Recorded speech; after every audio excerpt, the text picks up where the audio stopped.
In a quiet city, there was a religious woman living a stable life with her husband who loved and respected her, but work circumstances forced her husband to travel and leave her alone.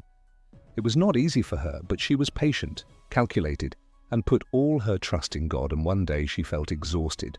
Severe nausea and recurring nausea, so she decided to take a pregnancy test. The surprise was that she was pregnant. She was filled with happiness, but she felt afraid, especially since she did not find anyone to accompany her to the doctor. Her family was in a far city, and her husband was not by her side. She had no choice but to go alone to a nearby private hospital to perform the necessary tests. After a short wait, her turn came, so she headed to the examination room, where the new doctor was a young man in his 30s, known for his skill. But behind his respectable appearance, he was hiding another face that no one knew. He welcomed. The doctor greeted her with a calm smile and began to ask her the usual questions.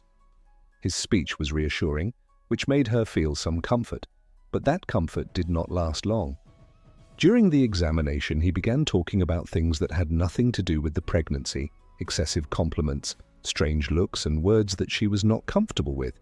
She tried to ignore him, but she felt that things were taking an unnatural turn. Suddenly, he extended his hand and touched her in an inappropriate way. She trembled. She quickly withdrew her hand and said firmly, "What are you doing?" "Get away from me immediately." He did not back down, but looked at her with a sarcastic smile and said in a lowered voice, "No one will believe you. I am the doctor, and you are just a patient. If you scream, everyone will think that you are delusional." She felt as if the earth was rotating. Her heart was beating madly. Fear took over her, but she refused to give up.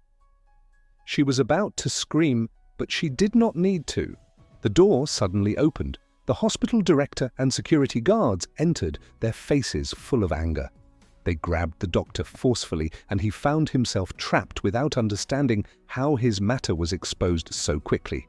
She looked at them in astonishment, her tears flowing from fear and shock, but she was grateful that God had answered her prayers, and before she could utter a word, the director said firmly, "Every examination room in the hospital is equipped with surveillance cameras, except for the examination bed, to ensure privacy."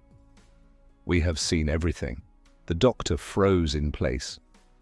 His face turned pale, and he knew that his matter had been exposed. He tried to justify, but the evidence was stronger than any lie he might make up. He was arrested immediately, and she collapsed in tears, thanking God for her survival. In that moment, I learned a lesson that you will never forget. Never be afraid to expose the oppressor, for fear is his first weapon, and silence is what gives him strength.